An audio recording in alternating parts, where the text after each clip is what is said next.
Hey everyone, welcome to Fun Study TV. In today's video, we are going to discuss Earth's atmosphere. यानी आज हम इस video में अर्थ के एटमॉस्फेयर यानी वायुमंडल के बारे में जानेंगे. Let's start. सबसे पहले हम अपने प्लेनेट अर्थ के बारे में कुछ बातें जान लेते हैं. Point 1. The planet on which we live means earth एक ऐसा प्लेनेट है जहाँ पे लाइफ पाई जाती है यानी जहाँ हम लोग रहते हैं. Point 2. The Earth formed around 4.5 billion years ago. यानी अर्थ आज से लगभग 4.5 बिलियन यानी लगभग 4.5 अरब साल पहले बनी थी. Its distance from the sun is approx 150 million kilometre यानी सन से पृथ्वी की दूरी अप्रॉक्स 150 मिलियन किलोमीटर यानी 15 करोड़ किलोमीटर की है. The population of Earth is approx 7.9 billion यानी अभी तक अर्थ की पॉपुलेशन 7.9 बिलियन यानी 790 करोड़ तक जा चुकी है. चलिए अब हम आगे बढ़ते हैं.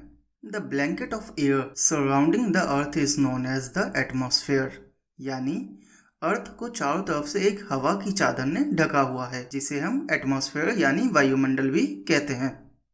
पॉइंट 2.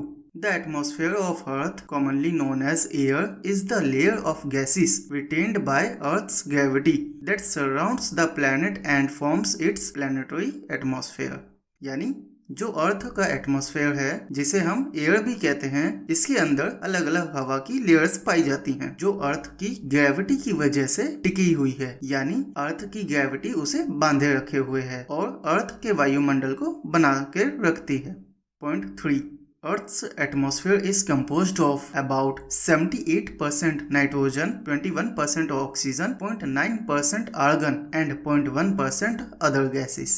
यानी अर्थ के वायुमंडल में लगभग 78% नाइट्रोजन है, 21% ऑक्सीजन है, 0.9% आर्गन और 0.1% अदर गैसेस है. Point 4. It protects life on earth यानी वायुमंडल हमारी अर्थ को पृथ्वी को प्रोटेक्ट करता है.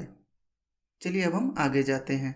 अब हम देखते हैं how did earth's atmosphere form यानी अर्थ का वायुमंडल कैसे बना. Some scientists describe 3 stages in the evolution of earth's atmosphere as it is today यानी कुछ साइंटिस्ट्स के अकॉर्डिंग अर्थ का वायुमंडल बनने में 3 स्टेजेस शामिल है जिन्हें हम एक एक करके देखते हैं. अब stage 1. Earth's original atmosphere was probably just hydrogen and helium.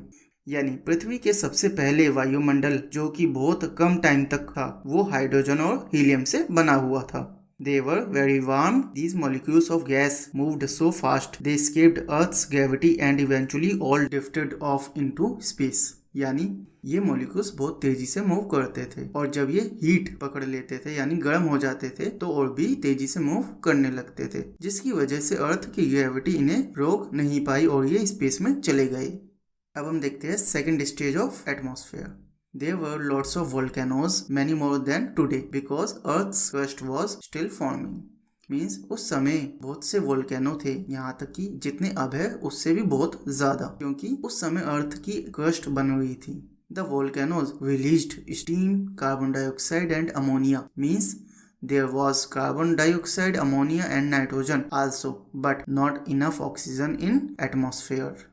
यानी इन वोल्केनोज से स्टीम, कार्बन डाइऑक्साइड और अमोनिया निकलती थी जिसकी वजह से इसका एक वायुमंडल बन गया. यानी उस समय कार्बन डाइऑक्साइड, अमोनिया, नाइट्रोजन ये सब वायुमंडल में तो बहुत मात्रा में थे और ऑक्सीजन बिल्कुल ना की मात्रा में थी. अब हम देखते हैं stage 3 of atmosphere. Plants and animals thrive in balance यानी प्लांट्स एंड एनिमल एक संतुलन में पनपने लगे.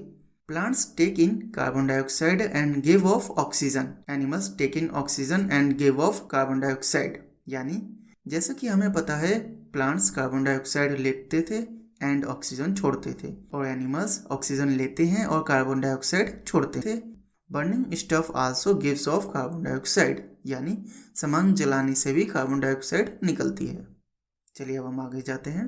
Much of CO2 dissolved in oceans यानी अधिकतर CO2 यानी कार्बन डाइऑक्साइड ओशियन में घुल गई. Eventually a simple form of bacteria developed that could live on energy from the sun and carbon dioxide in water, producing oxygen as a waste product। यानी इसके बाद bacteria की सबसे simplest form बनी जो कि सन की एनर्जी से और पानी में घुली हुई कार्बन डाइऑक्साइड की मदद से बढ़ने लगी और ऑक्सीजन को एज अ वेस्ट प्रोडक्ट के रूप में निकालते थे। Thus, oxygen began to build up in the atmosphere while the carbon dioxide levels continue to drop। यानी ऑक्सीजन का लेवल एटमॉस्फेयर में बढ़ने लगा और कार्बन डाइऑक्साइड का लेवल कम होता गया। ऐसा नहीं है कि कार्बन डाइऑक्साइड बिल्कुल ही कम हो गई, लेकिन इतनी मात्रा में हो गई कि हम लोग सर्वाइव करने लगे। Meanwhile, the ammonia molecules in the atmosphere were broken apart by sunlight, leaving nitrogen and hydrogen। यानी इसी बीच एटमॉस्फेयर में अमोनिया मॉलिक्यूल्स सनलाइट की वजह से टूटकर नाइट्रोजन एंड हाइड्रोजन में बदल गए। The hydrogen, being the lightest element, rose to the top of the atmosphere and much of it eventually drifted off into the space। यानी अब जैसा कि हम सभी को पता है हाइड्रोजन सबसे हल्का एलिमेंट है, तो इसी वजह से वो धीरे धीरे एटमॉस्फेयर की टॉप लेयर में पहुंच गया और स्पेस में चला गया। चलिए अब हम जानते हैं वायुमंडल के कुछ फैक्ट्स के बारे में। Fact number 1, the thickness of the atmosphere is about 60 miles means approx 97 kilometre. यानी एटमॉस्फेयर की मोटाई लगभग 60 माइल्स यानी लगभग 97 किलोमीटर तक की होती है। Fact number 2. The standard atmosphere is a unit of pressure defined as 101.325 Pascal. It is sometimes used as a reference pressure or standard pressure। यानी स्टैंडर्ड एटमॉस्फेयर जिसे हम ATM से डिनोट करते हैं, यह प्रेशर की यूनिट भी है जिसे हम 101.325 यानी 1,01,325 पास्कल होते हैं, जिसे हम वायुमंडलीय प्रेशर को दर्शाने के लिए भी यूज करते हैं। Fact number 3. It also protects us harmful ultraviolet solar radiation। यानी ये हमें सन से आने वाली हार्मफुल रेज जिसे हम अल्ट्रावायलेट रेज के नाम से भी जानते हैं उससे बचाते हैं। It creates the pressure without which liquid water could not exist on our planet's surface, and it warms our planet and keeps temperature habitat for our living Earth। यानी ये अर्थ पे एक संतुलित प्रेशर यानी बैलेंस प्रेशर बनाए रखता है, जिसकी वजह से अर्थ पे पानी और काफ़ी सारी चीज़ें बनी रहती है, और अगर ये पृथ्वी पे ना हो तो पृथ्वी पे पानी इम्पॉसिबल है। साथ ही साथ ये पृथ्वी के टेम्परेचर को भी बैलेंस रखता है, जिसकी वजह से लाइफ पॉसिबल होती है। चलिए अब मैं आपसे 3 क्वेश्चंस पूछता हूँ। Question 1, why does the atmosphere not fly off into space? यानी अर्थ का वायुमंडल स्पेस में क्यों नहीं उड़ता? Question 2, what are the 3 main purposes of the atmosphere? यानी आप मुझे वायुमंडल के 3 उद्देश्य बताइए। Question number 3, do all planets have an atmosphere? यानी क्या सभी प्लैनेट्स पे वायुमंडल पाया जाता है? अब आप सभी मुझे इन तीनों क्वेश्चंस के आंसर कमेंट बॉक्स में बताइएगा।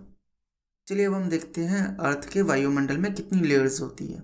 There are 5 layers in the earth's atmosphere. यानी अर्थ के वायुमंडल में कुल 5 लेयर्स होती है। पहली ट्रोपोस्फेयर, दूसरी स्ट्रेटोस्फेयर, तीसरी मेसोस्फेयर, चौथी थर्मोस्फेयर एंड 5वीं एक्सोस्फेयर। इनके बारे में अब हम अलग अलग वीडियो में सीखेंगे। सो स्टूडेंट्स, आज की वीडियो के लिए इतना ही। आगे आने वाली वीडियो में अब हम वायुमंडल की लेयर्स के बारे में एक एक करके जानेंगे। तो चलिए मिलते हैं अब अगली वीडियो में।